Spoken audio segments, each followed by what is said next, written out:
Our first tipping point tonight: should former Obama administration officials regret the lies they told to us that helped bring about the disastrous Iran nuclear deal? Remember, President Obama's advisor and resident fiction writer, Ben Rhodes, he lied to us, the American people, about the JCPOA. Now the Iran deal is just another Obama legacy that's gone down the drain as a failure, left for President Trump to mop up the mess. Of course, the Democrats don't want to admit their failure. They don't want us to remember that they lied to us. They don't want to remind us how lousy Democrats treat us in office.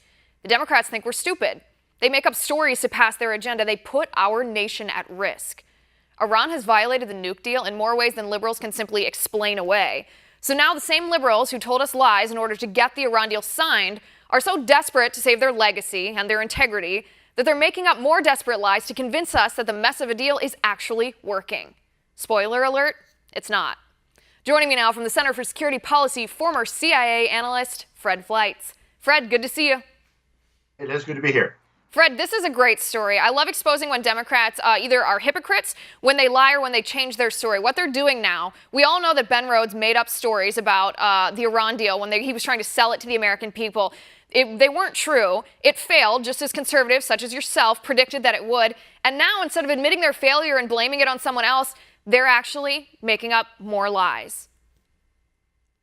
Liz, everything you said is true, but I regret to say it's even worse than that. There are moderate Republicans who are saying this too, because they have fallen victim to the mainstream foreign policy establishment who doesn't want to offend the Europeans, who say, well, we can't back out of international agreements because we don't want to break our word. Look, we're not obligated to stick in an agreement that is a fraud. So I got to tell you, everything you said is true, but I'm afraid there are people in this administration, including H.R. McMaster, the National Security Advisor, who also is circulating a lot of misleading arguments in favor of this agreement. Right, and it doesn't show a lack of integrity for a nation like ours to go out of a deal or break this deal if Iran breaks the deal first. You and I have talked about this 100 times. There's something like 4 ways Iran has violated this nuclear deal at this time. If we're not going to do anything to hold them accountable, if the United Nations isn't going to do anything to hold them accountable, if the other nations involved in the JCPOA aren't going to do anything to hold them accountable, we are not bound by anything to remain in this deal because there's nothing in it for us. They're not upholding their end of the deal. Yeah, one of the dishonest arguments is that Iran is complying, and the IAEA has said that. But I wrote in my article, which is on National Review, the Iran deal's backers are getting desperate, that basically if you look at the IAEA report and read my article, the report is so sparse in details that one can't conclude Iran is fully compliant, and it doesn't say anywhere in the report that Iran is fully compliant. And those aren't my words. Those are the words of the Institute for Science and International Security, a liberal arms control think tank. And Iran also will not let the IAEA inspect military sites. If there's nuclear weapons work going on, that's where it's taking place. Right, and the ironic part is, talking about the inspections, I should say, is that's actually one of the arguments that's coming from the left right now, that if we, the United States, withdraws from the Iran deal, that will prevent the IAEA from being able to inspect some of these nuclear facilities. It's ridiculous that they're even arguing that because we already don't have access because of the Iran deal. We don't have access to where they're actually doing this work. Yeah, there was a big article this week. Number of inspections dramatically increases. Well, that's true, but they're of declared sites. There are sites the Iranians will let the IAEA see. Iran will not let the IAEA see these military sites. And when the head of the IAEA recently tried to say we can go there, he said this on September 11th, and Iranian officials said, no, Mr. Amano, that's the head of the IAEA, your agents, no foreigners have the right to inspect our military sites because these sites are among off-limit sites for any foreigner and those affiliated with them. Right, and even so, and I want to show our viewers this. This is actually Mr. Amano himself, the head of the IAEA. This is what he says about whether Iran is complying. Take a look at this. Nuclear commitments undertaken by Iran under the JCPOA are being implemented.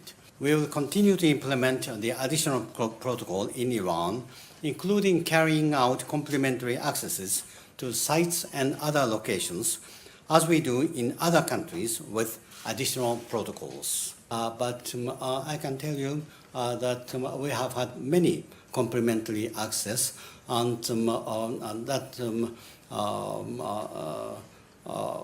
we have had access to locations more frequently than many other countries with extensive nuclear programs.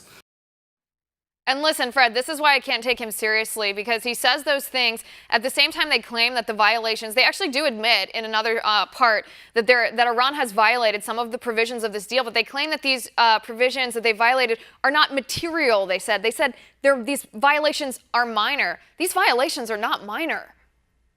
They're not minor. And four senators, Cotton, Cruz, Perdue, and Rubio, explained that in a letter to Secretary Tillerson. There's a link to that letter in my National Review piece. Also, German intelligence reported on two occasions in 2016 and 2017 covert efforts of cheating by the Iranians on this agreement. Right, and we discussed a week or two ago that Iran is using commercial airliners to transport fighters to Syria. That is a direct violation of the Iran deal as well. I mean, it's time for President Trump, I should say, to actually follow through on his promise. This was one of his talking points: Obamacare, drain the swamp, renege on the Iran deal. It's time for him to back out of this. Iran has no ambitions other than pursuing nuclear weapons so that they can attack Israel, they can attack their adversaries, and eventually they can attack what they deem to be the great Satan. That, Fred, is us, the United States, and this deal isn't doing anything to stop them. That's exactly right. And the president very reluctantly certified this deal to Congress in July, but he said he wants another option. Ambassador John Bolton, my former boss, he wrote a fabulous alternative to get us out of the plan. I cited in my article. My hope is that the president will implement this strategy. And let me add that the president's advisors blocked Bolton from meeting with Trump to present this plan. That's how desperate they are. They are. They're so desperate, and it's so telling to the American people. Just as your everyday voter, if you look at the narratives that are coming from the left when it comes to the Iran deal, maybe this is nitty-gritty, maybe this is brainy, maybe this is something that doesn't seem to impact us on a day-to-day basis, but our elected officials, the people who are supposed to uphold the Constitution and keep us safe, not only did they lie to us to get this passed, now that it's not working and the threat against us is growing, they're lying to us again just to protect their political legacy. That's so dangerous and something we should all think about when we go to the polls every time we go vote. Fred, thanks for exposing this. Thanks for writing that article, and thanks for being here.